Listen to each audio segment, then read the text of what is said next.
hiasi kehidupanku dengan kemurahan-Mu. Kau rancangkan masa depanku penuh dengan harapan. Aku ada saat ini, semuanya karena kasih-Mu.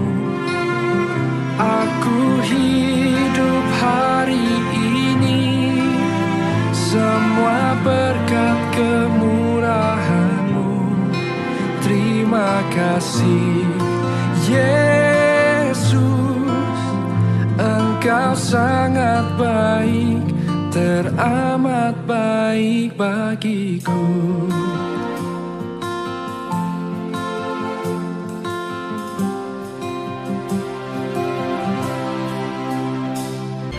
Aku ada saat ini, semuanya karena kasih-Mu. Aku hidup hari ini, semua berkat kemurahan-Mu. Terima kasih Yesus, Engkau sangat baik, teramat baik bagiku. Aku ada saat ini, semuanya karena kasih-Mu. Aku hidup hari ini, semua berkat kemurahan-Mu. Terima kasih Yesus. Terima kasih Yesus, kasih-Mu. Engkau sangat baik, hanya padamu beribu. Yesus, Engkau sangat baik, teramat baik bagiku.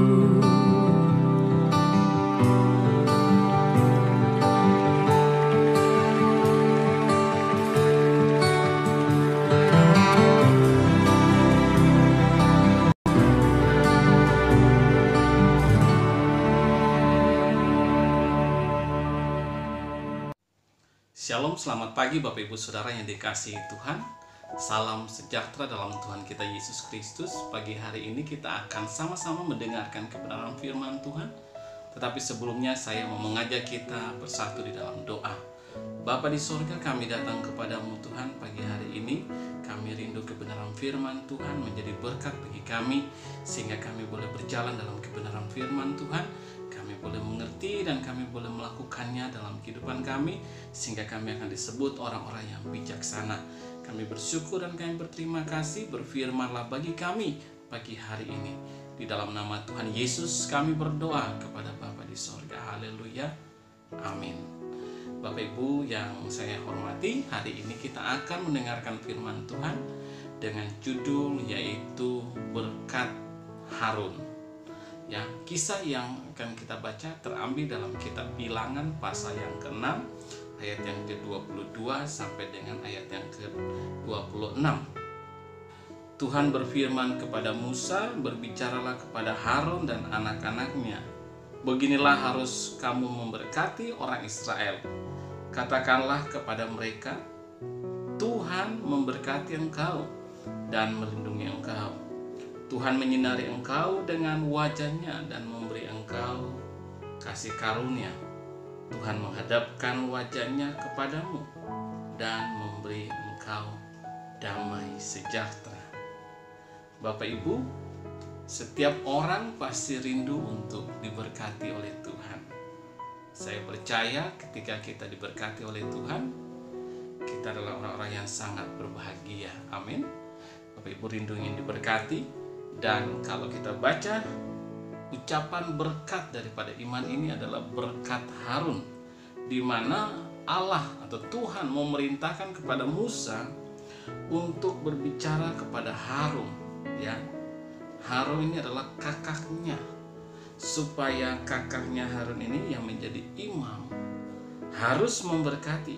Dikatakan beginilah harus ya kamu berkati orang Israel. Bagi Tuhan ya, ini adalah sebuah perintah yang harus dikatakan oleh Harun supaya Harun memberkati orang Israel ya. Jadi bukan merupakan satu ya, memberkati adalah merupakan satu keharusan yang harus dilakukan oleh Harun dan bukan pilihan dia. Dia mesti harus memberkati orang Israel. Dan bagi orang Israel, perkataan berkat ini akan diucapkan setiap hari ya, di mana mereka menerima berkat ya, ucapan yang memberkati kehidupan mereka. Nah, kita berkata kepada kita, Harun harus berkata ya, Harun dan anak-anaknya harus memberkati karena mereka adalah para imam, mereka yang ditunjuk oleh Tuhan untuk apa? Menjadi imam untuk memberkati orang Israel ya. Kalau kita lihat kisah tentang Harun dan Musa, maka mereka dua ini adalah adik kakak ya. Mereka berdua ini adalah adik kakak, di mana orang tua mereka yaitu Amram dan Yokebed ya, di dalam kitab Keluaran pasal yang ke-6 melahirkan anak-anak yaitu Harun, Musa, dan Miriam. Kalau dalam silsilahnya di dalam kitab Tawari itu dicatat bagi kita ada Harun, ada Musa, dan ada Miriam. Nah, kalau kita lihat dua tokoh ini selalu bersama-sama dalam Alkitab berkata. Kalau kita perhatikan betapa ketika Musa diutus untuk membebaskan bangsa Israel ya, dia mengajak Harun. Jadi Harun bersama dengan Musa, mereka selalu bersama-sama dalam pelayanan mereka, dalam pekerjaan mereka untuk membebaskan bangsa Israel, membawa mereka menuju ke tanah perjanjian. Dan kalau kita mencatat bagi kita bagaimana kehidupan perjalanan Harun dan Musa, kita akan menemukan bahwa inilah kehidupan kakak beradik. Tetapi Harun yang sebagai kakak, dia tidak merasa iri, dia tidak merasa bahwa satu kebencian ya terhadap adiknya. Kalau kita lihat karena adiknya yang selalu dipakai oleh Tuhan ya. Jadi kalau Bapak Ibu membaca Alkitab, Musa dan Harun, perkataan Musa dan Harun itu ditulis ya, Musa terlebih dahulu daripada Harun, ditulis itu 100 kali lebih ya dalam Alkitab kata Musa dan Harun. Tetapi kalau kata Harun dan Musa, perkataan Harun terlebih dahulu dan Musa hanya tulis ada 4 kali ditulis ya di dalam Alkitab, dan itu hanya terdapat dalam silsilah ya. Jadi ketika menulis silsilah keturunan daripada Amram dan Yokebed, maka perkataan Harun baru Musa gitu ya. Jadi kalau kita melihat bahwa Musa itu yang dipakai oleh Tuhan, Musa yang diutus oleh Tuhan, sehingga terkesan bahwa adiknya yang lebih ditonjolkan. Kalau kita belajar kisah Alkitab, maka kita akan temukan ada kisah-kisah kecemburuan, ada kisah-kisah kebencian dari seorang kakak kepada adiknya. Contoh yaitu Kain, sampai dia akhirnya membunuh adiknya Habel ya. Esau ya, yang berencana ingin membunuh Yakub ya. Kalau kita lihat, nah tetapi berbeda dengan Harun. Sekalipun dia tahu bahwa Musa dipakai lebih daripada dia tidak pernah punya niat, punya rencana ingin membunuh akan adiknya ya, atau menyingkirkan adiknya. Tetapi dia selalu punya kesukaan, tabiatnya yaitu senang apabila orang lain itu bahagia. Nah, sifat dan tabiat daripada Harun ini yang menjadi satu berkat buat kita, di mana kita boleh belajar seperti Harun memiliki satu kebahagiaan apabila orang lain itu bahagia ya, memiliki satu kesenangan dan kegembiraan melihat orang lain dipakai lebih lagi oleh Tuhan ya. Jadi inilah karakter dan tabiat daripada Harun. Nah, kisah tentang tabiat dan karakter Harun ini kalau kita baca dalam kitab Injil Lukas pasal yang ke-1 ayat yang ke-5, kita akan temukan ya di dalam Lukas pasal 1 ayat yang ke-5, pada zaman Herodes Raja Yudea adalah seorang imam yang bernama Sakaria dari rombongan Abia.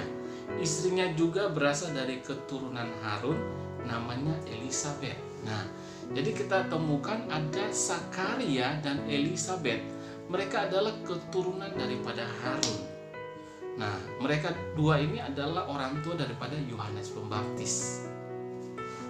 Mereka ini bukan cuma sekedar memiliki silsilah keturunan daripada Harun, tetapi mereka punya karakter dan tabiat Harun ada pada mereka.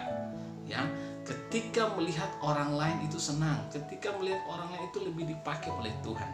Kita tahu bahwa saudara dari Elisabet yaitu Maria, di mana ketika Maria yang adalah ibu Yesus itu datang kepadanya, ya, kita berkata di dalam Lukas pasalnya yang ke-1 ayat yang ke-43, ya. Lukas pasal 1 ayat yang ke-43, firman Tuhan berkata kepada kita, "Siapakah aku ini sampai ibu Tuhanku datang mengunjungi aku?" Betapa dia sangat menghormati Maria, sekalipun Maria sangat muda bagi dia, sampai dia berkata, "Ibu Tuhanku."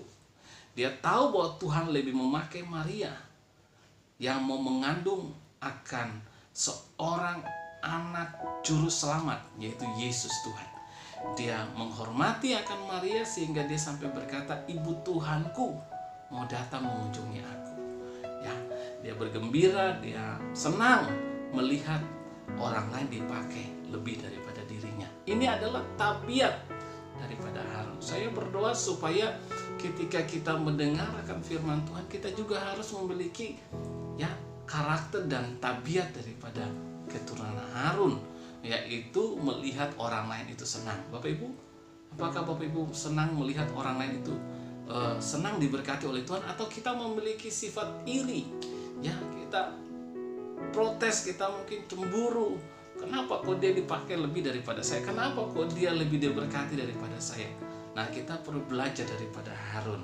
Sehingga ketika Harun dia dipilih oleh Tuhan, dia dipilih oleh Tuhan untuk menjadi berkat bagi orang lain. Apa yang dikatakan oleh Tuhan supaya Harun harus memberikan berkat bagi orang-orang Israel? Yang pertama, ya, Alkitab berkata Tuhan berkata kepada Musa, suruh katakan demikian. Katakan kepada mereka, ayat yang ke-24, "Tuhan memberkati engkau dan melindungi engkau." Saudara, memang sesuatu hal yang sangat ironis kalau kita melihat ayat ini, karena Harun sendiri harus berkata, dia harus memberkati. Dikatakan Tuhan memberkati engkau, Tuhan melindungi engkau. Harun yang berkata. Menjadi ironisnya yaitu, apakah dia sendiri diberkati?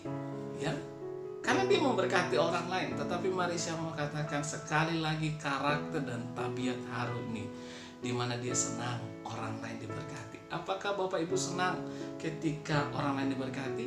Mari kita belajar untuk berkata, diberkatilah engkau. Untuk berkata, engkau dilindungi. Nah, dengan demikian, bahwa karakter dan tabiat Harun ada pada kita. Kita senang orang lain diberkati. Kita senang orang lain lebih daripada kita, orang lain maju. Ya, kita senang demikian. Sehingga perkataan yang diucapkan oleh Harun ini, yaitu dia mau berkata, diberkatilah engkau, dilindungilah engkau. Saya selalu berdoa supaya Bapak Ibu sepanjang hari ini kita diberkati oleh Tuhan, kita dilindungi oleh Tuhan. Amin. Nah, Bapak Ibu Saudara yang dikasihi Tuhan, ayat selanjutnya berkata, firman Tuhan berkata, Tuhan menyinari engkau dengan wajahnya dan memberi engkau kasih karunia.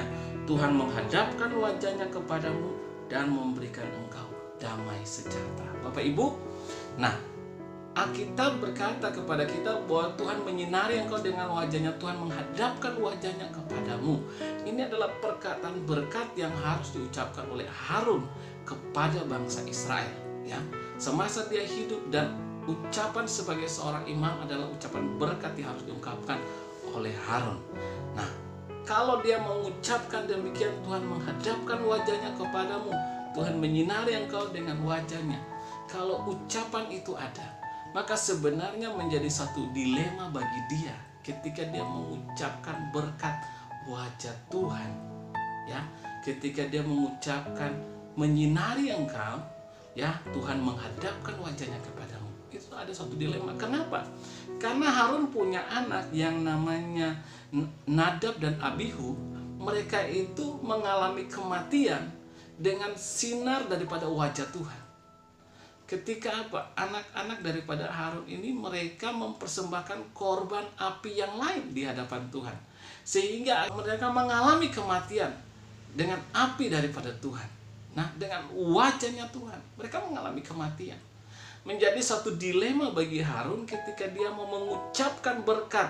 Tuhan menyinari engkau dengan wajahnya, Tuhan menghadapkan wajahnya kepadamu. Itu menjadi satu dilema. Nah, satu dilema. Jadi ketika kita hidup, ya, mungkin kita mengalami ketika kita berkata kepada orang lain yang lagi sakit. Kita berkata, jadilah sembuh, sementara kita sendiri masih mengalami sakit. Kita sendiri tidak mengalami kesembuhan. Menjadi satu dilema bagi kehidupan kita. Ketika kita berkata demikian, sementara keluarga kita sendiri mengalami kesakitan. Tetapi kita harus tetap memberkati orang lain. Kita diajar, sekalipun kesulitan, persoalan yang kita hadapi, kita belajar untuk memberkati orang lain. Ya, ini yang diajarkan kepada kita lewat berkat Harun, ucapan seorang imam. Bukankah Bapak Ibu Saudara dan saya, kita adalah imamat rajani? Petrus katakan di dalam kitab, ya, 1 Petrus pasal 2 ayat ke-9, ya, kita baca di dalam kitab 1 Petrus pasal 2 ayat yang ke-9. Tetapi kamulah bangsa yang terpilih, imamat yang rajani, bangsa yang kudus, umat kepunyaan Allah sendiri, supaya kamu memberitakan perbuatan-perbuatan yang besar dari Dia yang telah memanggil kamu keluar dari gelap kepada terangnya yang ajaib. Saudara dan saya adalah imamat yang rajani. Jadi ketika kita adalah bangsa yang terpilih, imamat yang rajani, maka tanggung jawab kita, perbuatan kita, belajarlah untuk menjadi berkat bagi orang lain. Ya, kita mungkin tidak menjadi garis keturunan daripada Harun. Ya, kalau diurutkan silsilah, kita tidak seperti Sakaria dan Elisabet. Ya, di mana mereka adalah orang-orang yang menjadi keturunan daripada Harun dan mereka memiliki karakter dan tabiat Harun. Tetapi lewat firman Tuhan pagi hari ini, kita belajar untuk memiliki karakter dan tabiat dari Harun. Ya, yang pertama tadi, Harun memberkati umatnya. Mungkin dilema, dia berkati, sedangkan dia, apakah saya diberkati atau tidak? Menjadi satu dilema bagi dia. Tetapi dia belajar untuk senantiasa menjadi satu tugas bagi dia, bukan menjadi satu pilihan bagi dia. Alkitab berkata Tuhan memberikan perintah kepada Musa untuk berikanlah perintah. Haruslah Harun memberkati umat Israel. Jadi merupakan satu keharusan bagi saudara dan saya untuk juga memberkati, saling memberkati satu dengan yang lain. Bukankah kita imamat yang terpilih? Kita belajar untuk memberkati orang lain. Ya, mungkin bukan cuma sekedar dengan kata-kata, tetapi dengan pemberian kita belajar memberkati orang lain. Kalaupun tidak ada, belajarlah untuk kita memberkati orang lain dengan ucapan kita, bukan kutuk, tetapi berkat yang kita sampaikan kepada orang lain. Amin, Bapak Ibu. Yang kedua, sekalipun persoalan yang dialami oleh Harun, di mana kematian anak-anaknya, yaitu Nadab dan Abihu, lewat api dari wajah Tuhan, sinar Tuhan yang membakar mereka. Alkitab berkata kepada kita, Harun tetap harus berkata, Tuhan menyinari engkau dengan wajahnya, Tuhan menghadapkan wajahnya kepadamu, dan Tuhan memberkati kamu. Belajarlah lewat persoalan yang kita hadapi hari-hari ini, kita tetap belajar untuk memberkati. Amin. Berkati, sekalipun mungkin banyak pergumulan yang kita hadapi, ketika kita lakukan itu, Tuhan pasti akan memberkati kehidupan kita juga. Tuhan Yesus memberkati Bapak Ibu Saudara sekalian. Mari kita berdoa. Kami datang kepadamu Tuhan pagi hari ini. Kami bersyukur dan kami berterima kasih, sebab Engkau memanggil kami menjadi imamat yang rajani. Biarlah kami memiliki karakter dan tabiat daripada Harun, yang selalu dan senantiasa mempunyai panggilan untuk menjadi berkat bagi orang lain, menjadi satu keharusan untuk harus memberkati umat Israel, di mana menjadi satu keharusan bagi kita untuk memberkati satu dengan yang lain. Di dalam kelemahan dan kekurangan kami belajar untuk memberkati orang lain. Diberkatilah engkau yang hari ini sementara melihat dan menonton, apa saja engkau perbuat boleh menjadi berhasil, sebab Tuhan menghadapkan wajahnya kepadamu. Tuhan menyinari engkau dengan kasih setia dan kebaikannya, dan Tuhan senantiasa melindungi dan memberkati engkau. Terima kasih Tuhan Yesus untuk berkat-Mu yang Engkau berikan bagi kami. Engkau Bapa yang senantiasa memberkati kehidupan kami mulai hari ini sampai selamanya. Dalam nama Yesus kami telah berdoa kepada Bapa di sorga. Haleluya. Amin. Tuhan Yesus memberkati Bapak Ibu Saudara sekalian. Sampai ketemu dalam renungan besok hari. Amin.